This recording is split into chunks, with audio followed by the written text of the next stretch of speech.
সুপ্রিয়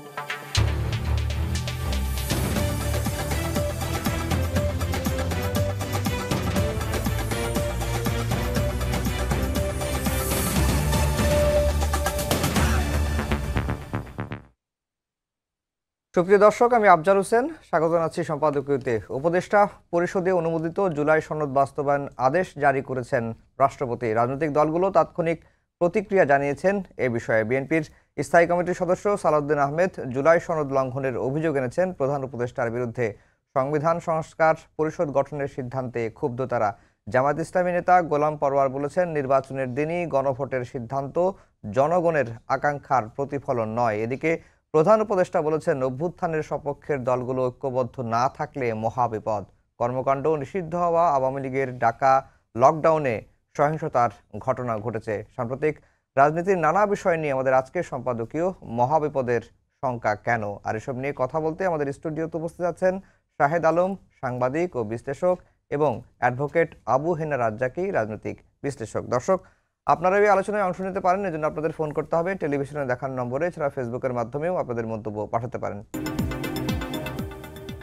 দর্শক, শিরোনাম শুনছিলেন। আমরা আজকের আলোচনার বিষয় দিয়েছি মহাবিপদের শঙ্কা। কি সেই বিপদ, এবং এই বিপদ হলে আসলে কি পরিস্থিতিতে আমরা যাব বা আমরা দাঁড়াবে, সেই বিষয়গুলো নিয়ে আলোচনা করব। শাহেদ ভাই, আপনাকে দিয়ে আলোচনা শুরু করতে চাই। আজকে বহুল কাঙ্ক্ষিত একটি জুলাই সনদের আদেশ জারি করেছেন রাষ্ট্রপতি। কে জারি করবেন, একটি দলের আবেদন ছিল বা দাবি ছিল যে এটি প্রধান উপদেষ্টা নিজেই দাবি করবেন। বিএনপি বলছে যে না, এটি রাষ্ট্রপতি জারি করতে হবে। এবং গণভোট আগে কখন হবে, নির্বাচনের আগে হবে না নির্বাচনের দিন হবে, এ নিয়ে নানা রকম উৎকণ্ঠার পরে আজকে এই আদেশটি জারি করেছেন, এবং গণভোটের হবে নির্বাচনের দিনই।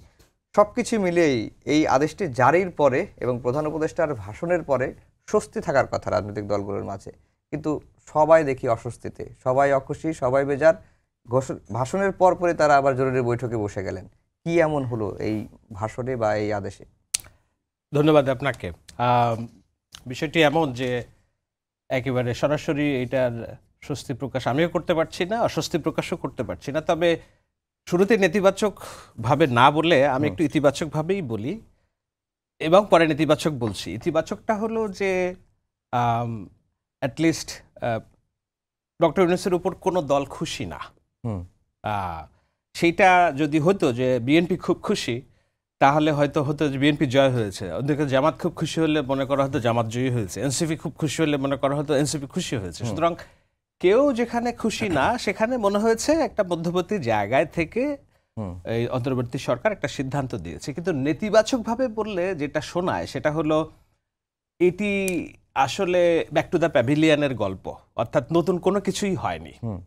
17 অক্টোবর 25 সালে যেদিন জুলাই জাতীয় সনদ স্বাক্ষরিত হলো সবার সামনে, সেখান থেকে আজকে নভেম্বরের 15 তারিখ কিংবা 13 তারিখ আজকে আপনি গত 2-2.5 মাসের কিংবা অক্টোবর 1 মাসের বেশি সময় ধরে যেটা চললো, পুরোটাই একটা চাপানো নাটক, ইচ্ছাকৃত নাটক।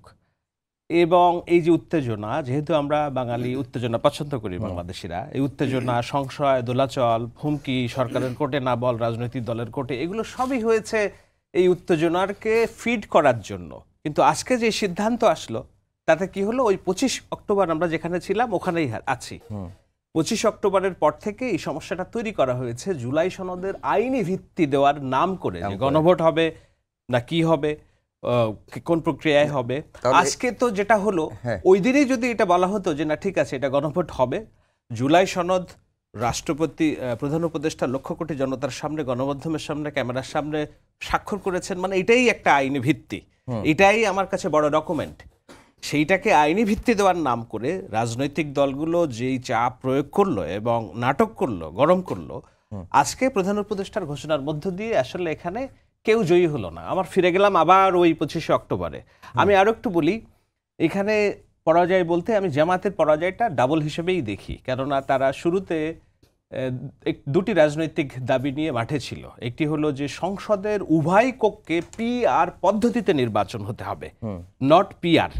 আজকে যেটা হয়েছে, স্বাক্ষর করেছে, সেটা হলো নির্বাচিত সংসদ সদস্যদের মধ্য থেকে 100 জনকে নিয়ে উচ্চকক্ষ হবে বা পিআর গঠিত হবে, এমন না যে পিআর পদ্ধতিতে নির্বাচন হবে। সুতরাং জামাতের পিআর পদ্ধতিতে যে নির্বাচনের যে দাবি সেটি আগেই মাঠে মারা গিয়েছে, আজকে আবার ডাবল করে মারা হলো। না, কিন্তু উচ্চকক্ষে তো আমি বলি, আর দ্বিতীয়টা হলো যে নির্বাচনের আগে গণভোট, এটা নিয়ে বহুত লাফালাফি হয়েছে, প্রধান উপদেষ্টার যমুনার কার্যালয়ে ঘেরাও হবে, অনেক কথা বলা হয়েছে, কিন্তু কি দেখা গেল, নির্বাচনের দিন গণভোট। আমি মনে করি যে এই দুইটা দাবি জামাতের রাজনৈতিক যে অর্জনের সম্ভাবনা ছিল সেটি মাঠে মেরে ফেলা হয়েছে। এটি জামাত এককভাবে সবচেয়ে বেশি ক্ষতিগ্রস্ত এবং ঐক্যমত্য কমিশনও ক্ষতিগ্রস্ত, কেননা তারা এমন একটা অনৈক্যের প্রস্তাব সুপারিশ তারা করেছিল যেটা হালে পায়নি না সিভিল সোসাইটি, না পলিটিক্যাল পার্টিস, না দেশের বৌদ্ধ সমাজ। জি, রাজ্জাকি ভাই, এই যে সবাই মানে অখুশি, সবাই বেজার, এবং প্রধান উপদেষ্টা এবং সরকার মনে হচ্ছে যে এর আগে অনেক প্রশ্ন উঠতো না যে সরকার এনসিপির দিকে, কখনো জামাতের তরফ থেকে বলা হচ্ছিল যে সরকার আসলে বিএনপির দিকে ঝুঁকে গেছে। এই যে অভিযোগগুলো বিভিন্ন সময় এসেছে, একটি ব্যালেন্স করার চেষ্টা হয়েছে কিনা এই অধ্যাদেশ বা আদেশ জারির মধ্য দিয়ে? না, ধন্যবাদ। আর আমার সহ আলোচক শাহেদ অত্যন্ত সুন্দরভাবে কথা বলে, আমি তাকে অনেক আগে থেকেই ওয়াচ করি, আমি দেখি তার বাচনভঙ্গি আমার খুব পছন্দ, বলার ঢংটা যেটা সত্য ভাই সেটা সত্য বলে। না শাহেদ ভাই আমাদেরও আইডল, যাই হোক।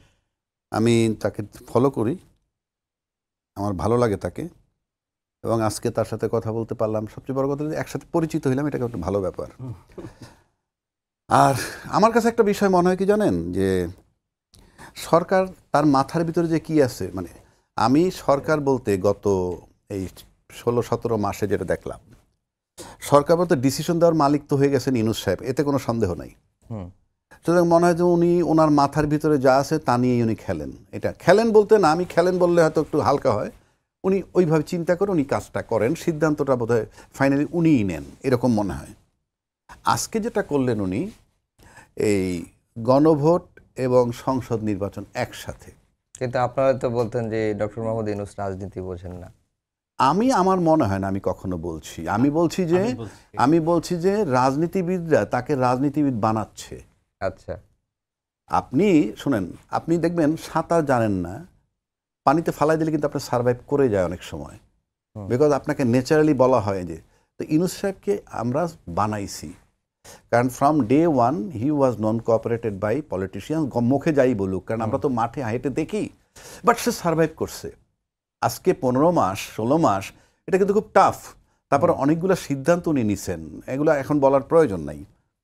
আমার কাছে যেটা মনে হয়, ইউনূস সাহেব যেটা চিন্তা করছেন, যেমন শাহেদ যেটা বলল, জামাত ব্যর্থ হয়েছে, অফকোর্স ব্যর্থ হয়েছে, যে মানে ইয়ের আগে নির্বাচন, ইয়ের আগে গণভোট চাইছে, এখন সে তারা 16 তারিখে দাবি দেওয়া করবে কি করবে তাদের ব্যাপার, কিন্তু আপাত দৃষ্টিতে ব্যর্থ। আর বিএনপি সবচেয়ে বড় দল, বিএনপি যদি মাঠে নামে এ সরকার টিকবে না। আমি আমার কথা বলছি, বিএনপি যদি মাঠে নামে তার বিরুদ্ধে সে টিকবে না, বাট ইউনূস সাহেবকে সার্ভাইভ করতে হবে। কতখানি সেটা একটা ফ্যাক্টর, বিকজ তার মাথায় বিচারটা আছে। কারণ এই বিচারটা যদি না হয় তাহলে একটা ফেসিজমের জন্ম দিবে আবার, বিকজ যে এইবার পলিটিক্যাল লিডাররা যে চিন্তা করে যে ওকে আমরা সেভ করব, বা পরিস্থিতি চেঞ্জ হয়ে গেলেও সেফ হয়ে গেলে আমরা করলেও সেফ হয়ে যাবো, কাজে একটা নজির দরকার। আমার ইচ্ছায় কিছু হবে না, বাট ইউনূস সাহেবের মাথার ভিতরে এটা আছে যে একটা বিচার করবে, 1 নম্বর। তো সেক্ষেত্রে আমরা 17 নম্বরটা জাজমেন্ট পাওয়ার আশা করছি। আর ফেব্রুয়ারি পর্যন্ত সার্ভাইভ করলে উনি হয়তো দেখা যাবে এটার আপিল টাপিল হবে, কোথায় যাবে আমি ঠিক জানি না। আর পাশাপাশি এই বিচারটা হইলে যেটা হবে, ফ্যাসিবাদী কায়েম করার ব্যাপারে একটু চিন্তা করবে মানুষ, যে না রে ভাই, ছাড় পাওয়া যায় না। আবার উনি এই জুলাই গণভোট এবং আপনার এই যে সংসদ নির্বাচন দুইটাকে একত্র করে যেটা করলেন, সেটা হলে উনি চলে যাবেন নিশ্চিত, সেটা প্রমাণ করলেন, আমার ধারণা বলছি। মানে উনি যে চলে যাবেন সেটা নিশ্চিত করলেন, 1। 2, রাজনীতির সবচেয়ে বড় শক্তি যেটা, তাদের সাথে তাদের দাবিটাই ছিল একই দিনে, তা সেটা করে থাকলে তার সেফ এক্সিটটাও ঠিক আছে। কারণ আমরা মুখে যত কথাই বলি না কেন, দিন শেষে you have a family life, he has a family life, দিন শেষে আমার টাকা দরকার, এবং ফাইনালি গিয়ে চিন্তা করতে হয় এই যে রাষ্ট্রের চেয়ে গোষ্ঠী বড়, দল বললাম না কারণ এখানে দল তো নাই ইউনূস সাহেবের, রাষ্ট্রের চেয়ে গোষ্ঠী বড়, গোষ্ঠীর চেয়ে পরিবার বড়, পরিবারের চেয়ে ব্যক্তি বড়, কাজে ইউনূস সাহেবের সার্ভাইভাল তাকে সেটাও চিন্তা করতে হচ্ছে। এখন একটা প্রশ্ন আছে আমার, ছাত্ররা তার নিয়োগকর্তা, আমি জানি না জুলাই আন্দোলন চলাকালীন ইউনূস সাহেবের সাথে তাদের যোগাযোগ ছিল কিনা। যদি যোগাযোগ থেকে থাকে তাহলে তো তার আন্ডারস্ট্যান্ডিং ছিল কি কি চায় তার কাছ থেকে থাকলে আমি কিন্তু জানি না। আমি ওই যে ট্রাইব্যুনালে যখন নাহিদ ইসলাম জবানবন্দি ছিলেন, আমি তখন ছিলাম, ওনারা বলছেন, বা আসিফ মাহমুদও জবানবন্দি দিয়েছেন, তারা বলছেন যে 4 আগস্ট প্রথম ডক্টর মোহাম্মদ ইউনূসের সঙ্গে যোগাযোগ। বেশ ভালো কথা। তাইলে 4 আগস্ট যদি হয়ে থাকে তাইলে আগে আন্ডারস্ট্যান্ডিং হয় নাই, পরে হয়েছে। পরে যদি কোনো শর্ত দিয়ে থাকে, আমি জানি না যে আমাদেরকে সেফটি চিন্তা করবেন, আমাদের জুলাই সনদ আইনি ভিত্তি লাগবে, এইগুলা যদি কথা দিয়ে থাকেন উনি, আর তারপর যদি এগুলা না হয়, তাহলে ছাত্র এটা কিভাবে নিবে, ছাত্রদের ব্যাপার, আমি জানি না, কারণ তাদের সাথে কোনো কথা হয়েছে কিনা। কিন্তু একটা জিনিস পরিষ্কার, আমার জানা মতে, আমি জানি না শাহেদ বিদেশ থাকে বা অনেক লেখাপড়া করা ছেলে, গণভোটার সংসদ নির্বাচন আমার জানা মতে একদিনে কোথাও হয়নি, আমার জানা মতে হয়নি। 1 নম্বর। 2 নম্বর হচ্ছে প্রচলিত সংবিধানে আমার কিন্তু এটা নাই। আমার সংবিধানে কিন্তু গণভোটও নাই। আবার যদি সংবিধান ধরেন যে ফেব্রুয়ারি 26-এও নির্বাচন আসে না, যে সংবিধানটা যেভাবে আছে, তাহলে আমি যে বারবার বলতে, তাহলে এটা কোন সংবিধানে হইল? একই দিনে সংসদ নির্বাচন এবং গণভোট, তাহলে আমরা নিশ্চয়ই ওই সংবিধানে নাই। তার মানে ইউনূস সাহেব এখনো তার পরিকল্পনার মোতাবেক চলছেন এবং সেটা আমরা মেনে নিচ্ছি, সেটা অপরাধ না। কিন্তু প্রশ্ন হচ্ছে এটা স্বীকৃতি লাগবে যে অন্তর্বর্তীকালীন সরকারের অন্তর্বর্তীকালীন সংবিধান মোতাবেক চলছে। আর সর্বোপরি আমি আপনাকে যেটা বলতে চাই, এই যে গণভোটটা আসলো, আমার জানা গণভোট সম্পর্কে যেটা, সেটা হলো এই গণভোটে কিন্তু যারা মাঠে এটা নিয়ে এই যে মিটিং করছে প্রতিদিন, এই সংস্কার কমিটি, তারপর ঐক্যমত্য কমিটি, সেখানে কিন্তু দলীয় প্রতিনিধি ছিল। এখন দলীয় প্রতিনিধি থাকলে দলে কতজন সর্বোচ্চ লোক, আমি হিসাব করে দেখছি সর্বোচ্চ 50% লোকের রিপ্রেজেন্টেশন ওখানে হয়েছে, বা 40%, 45% লাইক দ্যাট। বাকিরা কোথায়? না, আপনার এই বক্তব্যটা আমি বুঝতে পেরেছি। না, শুনুন, এখন শুনেছি যে আপনি বলছেন যে রাজনৈতিক দলগুলোই আসলে পুরো জনগণের প্রতিনিধিত্ব নিতে পারে না। তাহলে আপনি যে গণভোটে পাঠাইলেন 4টা প্রশ্ন দিয়ে, যারা 7 মাসে সিদ্ধান্ত নিতে পারে নাই, একটা ভোটার গিয়ে কিভাবে সিদ্ধান্ত নিবে? আপনি 7 মাসে পারেননি সমস্ত রাজনৈতিক, এগুলা প্রহসন এই যে গণভোটটা। এবং একই দিনে যদি সংসদ নির্বাচন হয়ে যায়, তাহলে কিন্তু প্রধানমন্ত্রী হয়ে গেল, মন্ত্রী পরিষদ হয়ে গেল, তারপরে সংবিধানের ক্ষমতায় মানলাম না, কি হবে? না যদি জয়যুক্ত হয় তাহলে কি হবে? এটা ব্লাডার হবে না জয়যুক্ত হলে। আপনার জিজ্ঞেস করা উচিত না হলে জয়যুক্ত হলে কি হবে? অফকোর্স, না জয়যুক্ত হলে কি হবে? রাখেন, না জয়যুক্ত যদি হয় তাহলে মন্ত্রী পরিষদ চলা শুরু হয়ে গেল, তাহলে জুলাই স্বীকৃতির কি হলো? আমি এই যে প্রহসনটা হলো, রাজ্জাক ভাইয়ের সাথে যোগ করি। গতকালকে আরেকটা নতুন সার্ভে আমরা পাইছি, যদিও এটি Bangladesh youth leadership conference BYLC, এদের খুব পত্রপত্রিকা আলোচনা হয়নি, কিন্তু এই জরিপের যে ফলাফল সেটা কনসিস্টেন্টলি আগের জরিপগুলো থেকে একেবারেই, যেমন এখানে বলা হয়েছে জামাতের জনসমর্থন 17%, তরুণদের মধ্যে 18 থেকে 35, এবং বিএনপির ধরা হয়েছে 21 না 22%। 30% মানুষ ইয়ং, এখন আনডিসাইডেড। বাংলাদেশের 5 কোটি তরুণের 30% মানুষ এখন আনডিসাইডেড কাকে ভোট দিবে। গণভোটের বিধান যেভাবে করা হয়েছে, 4 প্রশ্নের 1 উত্তর, এখানে আপনি সহজ সরল, এমন না যে 4টাতে এইটাতে হ্যাঁ দিবেন ওইটাতে না দিবেন, না, 4 প্রশ্নের 1 উত্তর, আপনি হ্যাঁ দিবেন অথবা না দিবেন। এখন বিএনপি তো ডেসপারেটলি বলছে যে তারা এই যে সংবিধান সংস্কার পরিষদ, দুঃখিত, ওই সাংবিধানিক প্রতিষ্ঠানগুলো যেভাবে চলবে সেটার জন্য যেটা চাপিয়ে দেওয়া হয়েছে, এইটার কোনো ধারণাই ঐক্যমত্য কমিশন আলোচনা হয়নি, এটা সুপারিশ করা হয়েছে এখানে, যে এটা তারা মনে করছে প্রতারিত। এখন একটা মানুষ, বড় দল যদি মনে করে প্রতারিত, তারা কি না ভোটের পক্ষে প্রচারণা চালাবে? জামাত কি শুধু হ্যাঁ ভোটের পক্ষে প্রচারণা চালাবে? আওয়ামী লীগের 20% ভোটার আমি যদি ধরে নেই, যদি ভোট কেন্দ্রে যায়, তারা তো এই প্রসেসটাই মানে না, তারা কি না ভোটার ভোটকে দিয়ে জয়যুক্ত করবে? বলুন, যদি বিএনপির 20%-এর সাথে 30% আনডিসাইডেড ভোটারের ম্যাক্সিমাম যদি এটা না ভোট জয়যুক্ত হয়, আমাদের এই অভ্যুত্থানের বৈধতা কোথায়? না, এই যে দলবিহীন যারা দল, তারা ডিসেন্ট সহ যাবে কেন? নোট অফ ডিসেন্ট তো একটা দলের, এক্স্যাক্টলি। আমি ওখানে এপিয়ার করব কেন? আমার বেলায় ক্লিন পাঠাইতে হবে। আমি তো কোনো দলের না। কিন্তু আমি যে 4টা বিষয় পড়লাম, আমি তো নিজেই এখনো পর্যন্ত বুঝে উঠতে পারি। আপনি বুঝতেছেন না, আপনি এই প্রক্রিয়ার মধ্যে আছেন। আপনি বাদ দেন না, আপনি বুঝলে না বুঝলে কিছু আসে যায় না, আমি না বুঝলে কিছু আসে যায় না, ও না বুঝলে কিছু। রাজনীতির যে অহংকার, গর্ব করে দেশ চালাইছে তারা, মহাজ্ঞানী। 7 মাসে ব্যর্থ হইয়া ইউনূস সাহেবের সিদ্ধান্ত মেনে নিতে হয়েছে। ভোটাররা কি করবে? 80% ভোটার অশিক্ষিত। আপনার এই যে প্রতারণা সম্মিলিতভাবে, বোথ পলিটিশিয়ানস অ্যান্ড গভর্নমেন্ট, এই জন্যই রাজ্জাকি ভাই গণভোটের কনসেপ্টটাই একটা অসাংবিধানিক এবং একদমই অপ্রয়োজনীয় একটা বিষয়, যেটাকে জোর করে মানতে বাধ্য করা হয়েছে রাজনৈতিক দলগুলোকে। না, এটা একদমই অপ্রয়োজনীয় শাহেদ, ছিল। আমি আপনার সাথে একমত। গণভোটের বিধান তো সুপ্রিম কোর্টের সংশোধনীতে আনা হয়েছে যে নির্বাচিত পার্লামেন্ট, আমি তো সেটাই বলছি যে আপনি পার্লামেন্ট গঠনের আগে এই গণভোটটা না, না, একদম না, অপ্রয়োজনীয় একমত। বিষয়। সংবিধানে রাজ্জাকি ভাই, নাই, কোথাও নাই। গণভোটটা আসলো এই কারণে যে এমন সংবিধানের এমন মৌলিক কিছু বিষয়ে সংশোধনী আনা হচ্ছে যেখানে পার্লামেন্টেও সেটি করতে পারবে না। সেটাই তো আমি বলছি, আপনি সেই তো জন্য- ওইটা মানেন। তা আমরা তর্কের খাতিরে বলছি, এখানে আমরা ফাইট করতে আসিনি, না, মানে না, না, না, গভর্নমেন্টের বিরুদ্ধে না, ফাইট করতে আলাদা আসিনি। করতে আসিনি। সেক্ষেত্রে আপনাকে গণভোটটা আগে হওয়াই উচিত। তাইলে আপনি জুলাই সনদ আইনি ভিত্তি পাইলে তার আলোকে আপনি নির্বাচন করেন। সেই বিতর্কে আমি গেলাম না, এখন আপনি বাদ দেন ওইটা। এখন আমরা যেখানে গেলাম এত ম্যাচিউরড লোকগুলো মিলে কোথায় নিল আমাদেরকে? কিন্তু আরেকটা বিষয় যেটা শাহেদ ভাই শুরুতে বললেন যে আপনি সংবিধানের আর্টিকেল 93 অনুযায়ী আপনি এতদিন ধরে রাষ্ট্রপতিকে অধ্যাদেশ অর্ডিন্যান্স জারি করালেন, আজকে হঠাৎ করে এই 93 উধাও। হ্যাঁ, এই জন্য তো বলা হচ্ছে যে এই না, না, অধ্যাদেশটাও 90 আইনের আমি ভিত্তি বলি নাই। 93 উধাও বলবো না আমি এখানে। এই যে আমি বললে হয়তো মানে মানুষ মনে আপনার করে, যখন মনে হলো মানলাম, আপনার যখন মানুষ মনে হলো মনে করে কি যে আমি বোধহয় রং বলছি। রঙের ব্যাপার না, বিষয়টা হচ্ছে যে এখানে বইতে লেখা আছে এইভাবে চলবে। কি, সকাল 8টায় নাস্তা খাবা এবং নাস্তার ভিতরে এই মেনু আছে, দুপুরে ভাত খাবা এই মেনু আছে। আমি যদি এখন পাল্টাইয়া এই দুপুরেরটা সকালে খাই, সকালেরটা রাত্রে খাই, সমস্যা কোথায়? কিন্তু এই বই আমাকে পারমিট করে না। বইতে যেভাবে লেখা সেইভাবে, তাই সংবিধান আমাকে কিছুই পারমিট করে না। এই যে আমি বারবার বলতেছি যে কিছুই যখন পারমিট করে না, এই গণভোট, সংবিধান, সংসদ নির্বাচন একই জনে দিলাম, ওই মোতাবেক নয়, আমার মোতাবেক। তা আমার মোতাবেক দিলে আমরা সবাই মিলে একটা ঐক্যমত্য জায়গায় এসে জনগণের জন্য সুন্দর পরিকল্পিতভাবে একটা জায়গায় যেতে পারলাম না কেন? এই যে একই দিনে যদি আর না জয়যুক্ত হয়, তাহলে তো নির্বাচনটা হয়ে গেল। নির্বাচনটা হয়ে গেলে আপনি আলটিমেটলি গিয়ে ঘুরেই আপনি যখন বৈশা পড়তে পারবেন ওই সংবিধান আমি চলবো। ওই সংবিধান তো টোটালটা স্বৈরাচার জন্ম দেয়।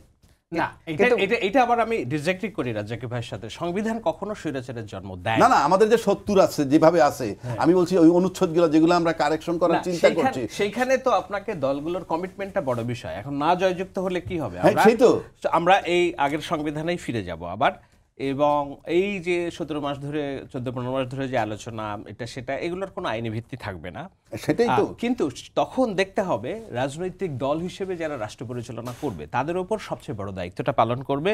সেখানে দেখতে হবে দল হিসেবে কার সংস্কারের ওয়াদা আছে তার ম্যানিফেস্টোতে।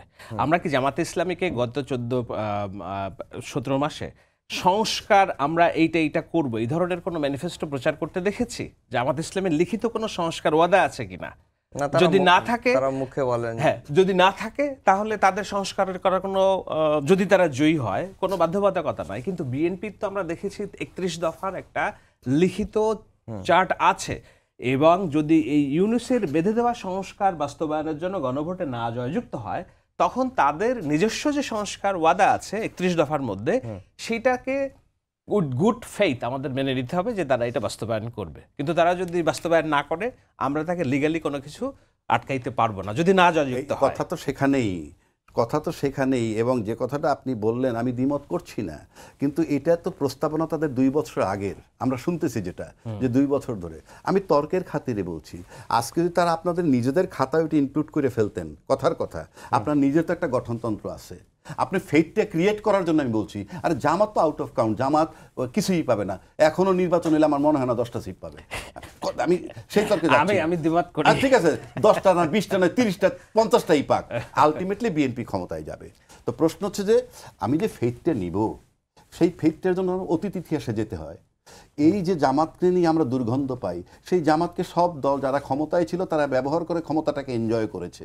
তো আবার তাদের কাছ থেকে যখন গন্ধ পায়, তখন আমার আস্থার জায়গাটা নষ্ট হয়ে যায়। এটা যদি তাদের সংবিধানের ভিতরে ইনক্লুড করে ফেলতো, ইয়েস আমাদের গঠনতন্ত্র ইনক্লুড, তাও একটা ফেইথ আসতো। আমি কি বুঝাইতে পারছি? আমি বুঝতে পারছি। সুতরাং কতগুলো জায়গা আছে। আর একটা কমন কথা আছে রাজনীতিতে, শেষ কথা বলতে গিয়ে আমরা শুনে আসছি। তো এই যে শেষ কথা বলতে কিছু নাই মানেই কিন্তু whatever you like you can say the way. আমরা দেখে আসছি অ্যাকশনগুলা। এই যে আজকে যে এত বড় রাষ্ট্র একটা সিদ্ধান্ত নিল, গণভোট এবং সংসদ নির্বাচন, কোথাও নাই নজির। এবং সংসদ হয়ে যাওয়ার পর ওইটা যদি না বোধক হয়, এত বড় গণ অভ্যুত্থানের নজিরও তো খুব। হ্যাঁ, তো সেই গণ অভ্যুত্থানের পরেও তো আমরা ঠিক হইতে পারলাম না, আমরা একটা জায়গায় আসতে পারলাম না। এটা দিয়ে আমি অতটা হতাশ না, যদিও কারণ আমাদের এই ট্রায়াল এন্ড রানের মধ্য দিয়ে আমরা যাচ্ছি। আজকেও অনেক হতাশার মধ্যে একটা ইতিবাচক দিক তো আছে, যে ধরেন 2-4 দিন আগেও মনে হচ্ছিল পলিটিক্যাল সিচুয়েশন যে বয়লিং, নির্বাচন হবে না, আটকে দিব গণভোট ছাড়া। তো আজকের পরে তো কেউ বলতেছে না যে আমি সব বাতিল করে ফেললাম, সব বয়কট করে ফেললাম, বলছে আমরা অসন্তুষ্ট, এই ওয়াদা মতো হয়নি। জামাত বলছে যে আমাদের ওয়াদা মতো হয়নি, এনসিপি বলছে যে হয়নি, কিন্তু তারা তো বলতেছে না যে ভেঙে চুরে ফেলবো, মেরে ফেলবো, কেটে ফেলবো, নির্বাচন হতে দেবো না, দেখি কে কোথায় আছে। আমি মানলাম এই যে একটা জায়গায় আপনি আসলেন, নির্বাচন হবে কি হবে না। আমি এখানে আমার একটু, নির্বাচন হবে, আজকে পর্যন্ত যেভাবে আমরা যাচ্ছি তাতে নির্বাচন হবে। এখন প্রশ্ন অন্য জায়গায়, নির্বাচনটা কেমন হবে, নির্বাচনটা কেমন হবে এটা সেকেন্ড কোশ্চেন। নির্বাচনটা কেমন হবে সেটা সেকেন্ড কোশ্চেন।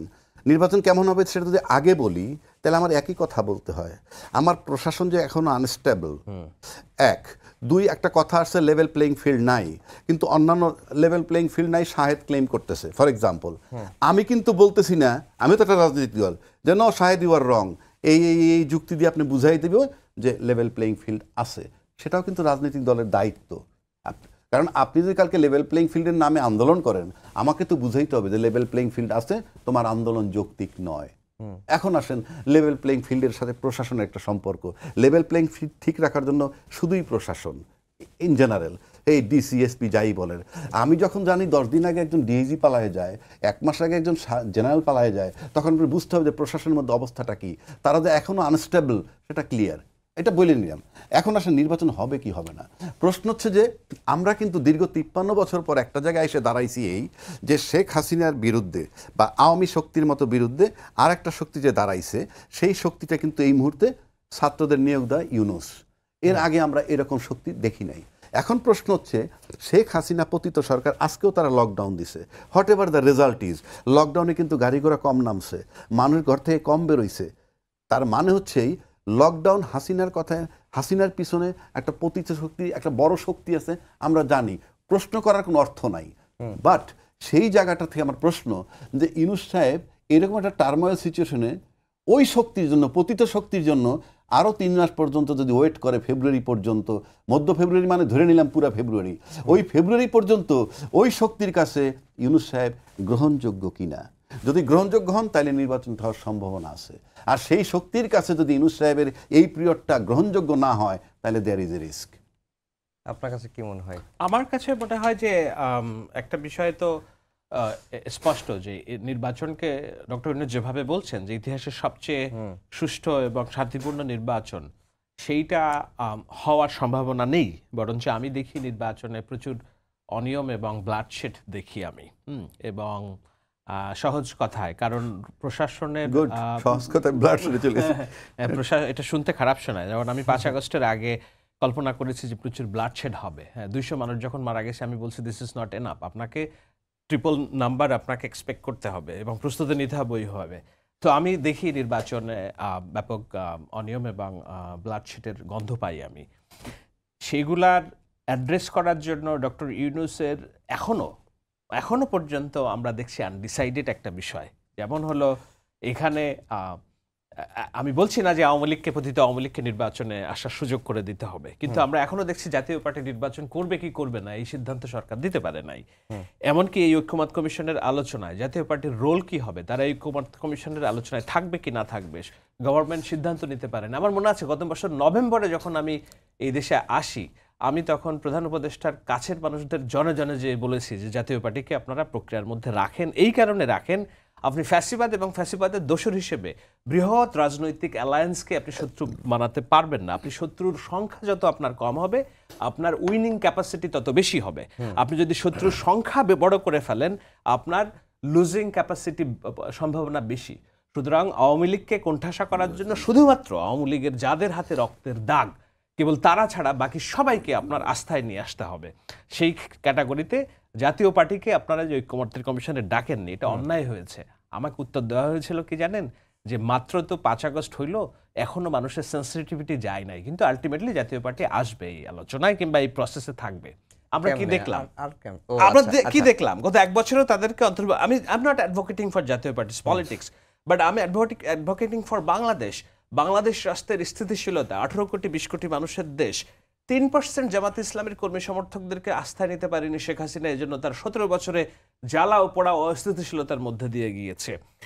শেখ হাসিনা অপরাধী, ওবায়দুল কাদের অপরাধী, কামাল অপরাধী, জিয়াউল হক অপরাধী, ফাঁসি দেন তাদেরকে, সমস্যা নাই। কিন্তু এই মতাদর্শের মানুষদেরকে কোনো না কোনোভাবে যদি আপনি রাজনৈতিক প্রসেসের মধ্যে না আনতে পারেন, এমনকি তাদের সফট সমর্থক হিসেবে জাতীয় পার্টিকেও যদি আপনি প্রসেসের বাইরে রাখেন, তাহলে আপনাকে কি করতে হবে? প্রতিদিনই মুগুর নিয়ে তাড়াইতে হবে। ও মুগুর যার শক্তি বেশি সে আমাকে পরাস্ত করবে, করতে করতে একটা যুদ্ধ অবস্থা তৈরি হবে। এই জন্যই আমি বলেছি যে নির্বাচনটা ডক্টর ইউনূস যে চেয়েছেন শান্তিপূর্ণ এবং সবার কাছে গ্রহণযোগ্য, সেটা তিনি মুখের কথা বলেছেন, কিন্তু করার জন্য তার জায়গা থেকে যে অপ্রিয় সিদ্ধান্তগুলো নেওয়ার কথা ছিল ডক্টর ইউনূস নিতে পারেননি বলেই। আই ডোন্ট কেয়ার এটা আমার এই বক্তব্যে বিএনপি মাইন্ড করবে না ভালোবাসবে, I don't care Awami League mind করবে না ভালোবাসবে, আই ডোন্ট কেয়ার জামাত কিংবা এনসিপি কিংবা তরুণ দলগুলো ওরা মনে করবে আমি ফ্যাসিবাদের দোসর। আমার কাছে বাংলাদেশ সবার আগে। আমি বাংলাদেশ রাষ্ট্রের স্থিতিশীলতা চাই, স্ট্যাবিলিটি চাই। আমি চাই সহাবস্থানের রাজনীতি, কেবল অপরাধী যারা তাদের শাস্তি, আর বাদ বাকি সবাইকে আমার আস্থায় নিয়ে আমি শত্রুর সংখ্যা কমাতে চাই। শত্রু যে তাকে আমি কোণঠাসা করতে চাই, আমার বন্ধুত্বের কলরব বাড়াতে চাই, সেইটা হয়নি। এই জন্য নির্বাচন যে শান্তিপূর্ণ হবে আমি বলতে পারছি না। জাতীয় পার্টি আওয়ামী লীগের দোসর হিসেবে এই কর্তৃত্ববাদী শাসন টিকিয়ে রাখতে অবদান রেখেছে কিনা? অবশ্যই রেখেছে। জাতীয় পার্টি কর্তৃত্ববাদী শাসন হিসেবে আপনার আওয়ামী লীগকে টিকিয়ে রাখতে সাহায্য করেছে। কে সাহায্য করে নাই? আজকে মামুনুল হক হেফাজত 5 আগস্টের 3 দিন আগে স্বরাষ্ট্রমন্ত্রীর বাসায় যে মুসলিকা দিয়ে এসেছেন হেফাজতের শীর্ষ নেতারা। আমি পুরো হেফাজতের জনগোষ্ঠীকে দায়ী করছি না, তারা ইসলামিক, আমি ইসলামী ভাই বোনদের ভালোবাসি, তারা আমার রক্তের ভাই, এবং অনেক মানুষ আমি দেখেছি তারা মাদ্রাসার ছাত্ররা জান দিয়ে ফেলেছে, কিন্তু যারা নেতৃত্বে তারা তো সরকারের সাথে আপোষ করেছে। আজকে চরমোনাইয়ের ঠাট্টা করে বলেছে আমরা নাই, চরমোনাই হুজুর কি করেছে? তারা তো আওয়ামী লীগের সহযোগী সংগঠন হিসেবে নির্বাচনকে বৈধতা দিয়েছে। তারা যদি আজকে এই রাজনৈতিক প্রসেসের মধ্যে আসতে পারে, সহযোগী হিসেবে জাতীয় পার্টি কেন আসবে না?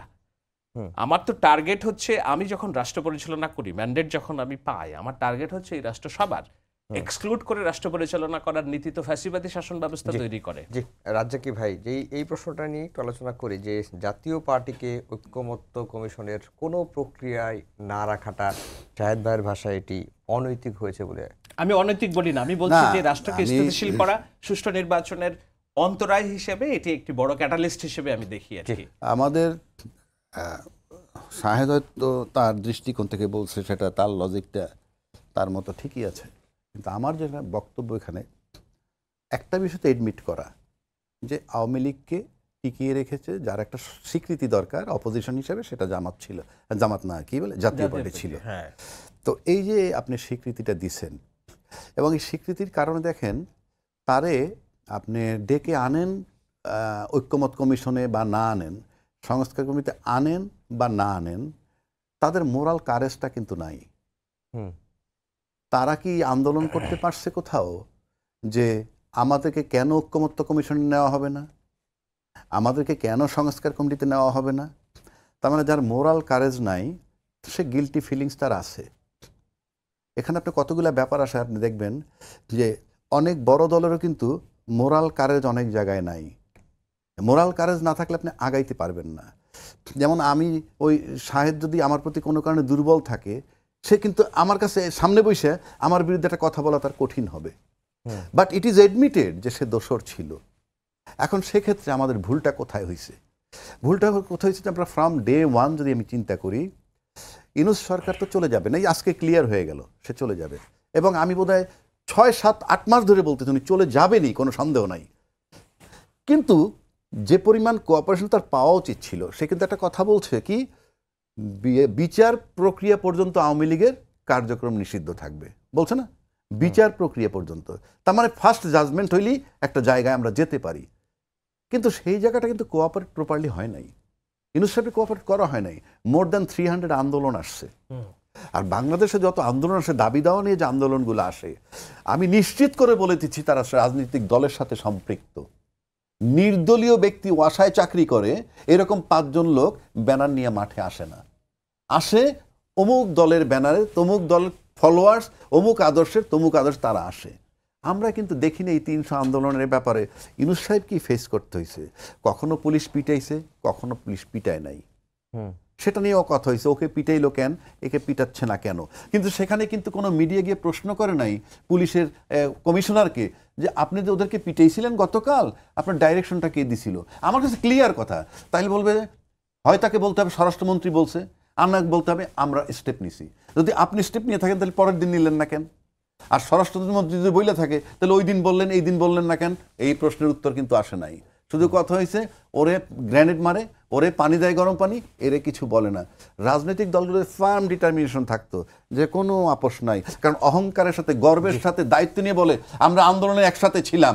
তাইলে আপনার বিচার প্রক্রিয়াটার সাথে যদি এই 300 আন্দোলন না হইতো, এই বিচারে যেটা 17 নভেম্বর জাজমেন্ট দেওয়ার কথা, আমার কাছে মনে হয় সেটা সেপ্টেম্বরে হয়ে যেত। তাহলে কি হইতো? আজকে আওয়ামী লীগও তো এই রায়ের পরে, বিচারটা হওয়ার পরে তারও তো এমবার্গো তুলে দেওয়ার একটা দাবি করা হইতে পারতো।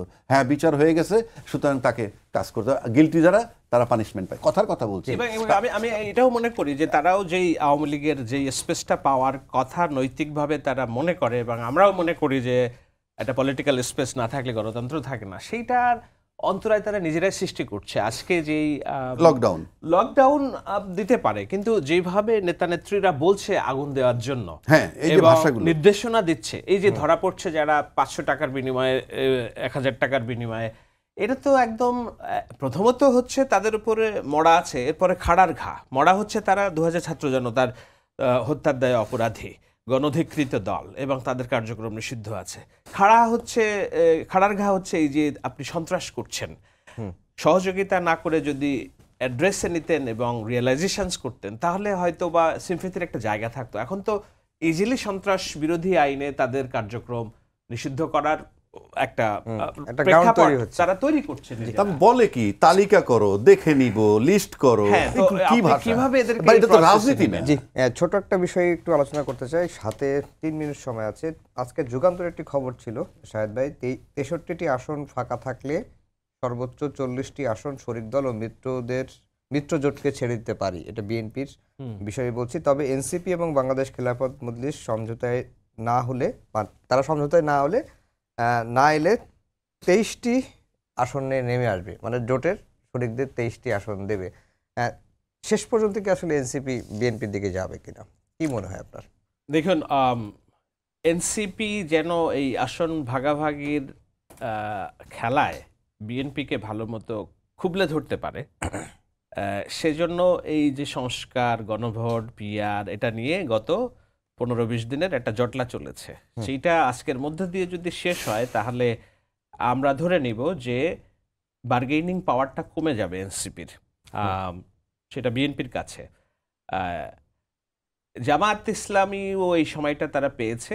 আমি অফ দ্য রেকর্ড যেসব সংবাদ পেয়েছি, সেটা হলো যে এনসিপির সাথে বিএনপির নেতৃবৃন্দের হয়তো, যেটা আব্দুল কাদের অভিযোগ করেছে যে দিনের বেলা গালাগালি দিচ্ছে, রাত্রে যে আলোচনা করছে, আলোচনা যে হয়েছে এটি সত্য। তো সেখানে তারা হয়তো 20-22টা আসনের ব্যাপারে চেয়েছে, কিন্তু বিএনপি সম্ভবত 8 থেকে 7-8টার বেশি তারা সম্ভাবনা দেখছে না, বরঞ্চ ওই আসনগুলো ছেড়ে দিলে অন্য জামাত জয়ী হয়ে যাবে এমন ঝুঁকির মধ্যে তারা আছে। সেই কারণে ওই সমঝোতাটা হয়নি। তো বিএনপি যখন এই অবস্থায়, তখন জামাত ইসলাম তাদেরকে 80 থেকে 100 আসনে নিশ্চিত জয়ের জন্য নিশ্চয়তা দিয়েছে, এবং সমস্ত কর্মী সমর্থক। শুধু তাই না, অর্থ নির্বাচন করার জন্য সেটি একটি বড় প্রয়োজনীয় বিষয়। এনসিপির কাছে অর্থ নেই, তাদের নেতারা ব্যক্তিগতভাবে বড়লোক হয়েছে, কিন্তু বড়লোকের টাকা পার্টি ফান্ডে যায় নাই। সো এনসিপি পার্টিগতভাবে খুব দুর্বল, তাদের পয়সা লাগবে। জামাত ইসলামের তরফ থেকে তাদেরকে পয়সাও অফার করা হয়েছে। সুতরাং তারা 30 সেকেন্ড আমি সিম্পল বলবো, গণতন্ত্র এটা পারমিট করে না। যার দল নির্বাচন করবে, আপনি এনসিপির সাথে তোমার এই কয়টা সিট দিব, অমুকের এই এটা কি গণতন্ত্র পারমিট করে? ইলেকশন করে আসবেন, এই যে গণতন্ত্রের দোহাই দিচ্ছেন, গণতন্ত্রের সূত্রিকাগার যেখানে বলে সেখানেও তো হয়। আপনি তো নির্বাচনের পরে জোট করেন, আগেই বলে দিচ্ছেন তোমাদের জন্য এই কয়টা সিট ছাড় দিলাম, মানে কি? এটা তো কোনো থিওরিতে পড়ে না।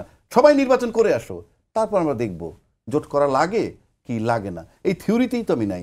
আপনি ফ্রম ডে ওয়ান প্রথম হলো বাংলাদেশে গণতন্ত্র, খালি বলি আমরা গণতন্ত্র কায়েম করব, ফেরত আনবো, গণতন্ত্র ছিল কিনা সেখানে প্রথম আসেন। থাকলে পরে না বাড়বে এটা মাত্রা না কমবে, আদৌ তো গণতন্ত্র নাই। আপনি সেটা আগে আনেন, তারপর এটা তো থিওরিই না যে ওনার জন্য এই কটা সিট ছেড়ে দিব। না, এটা হওয়া উচিত না। উচিত কিন্তু না, হ্যাঁ, ডেফিনেটলি উচিত, আপনি না। পরে করেন। কিন্তু এখানে নৈতিক দায়বদ্ধতার কিন্তু একটা না, জায়গা তার মানে কি আছে। হচ্ছে আবার we are playing A game, পাওয়ারে যেতে জি, হবে। সবাইকে ধন্যবাদ জানিয়ে শেষ করছি আমাদের আজকের সম্পাদকীয়। আগামীকাল আবারও দেখা হবে একই সময়। শুভরাত্রি।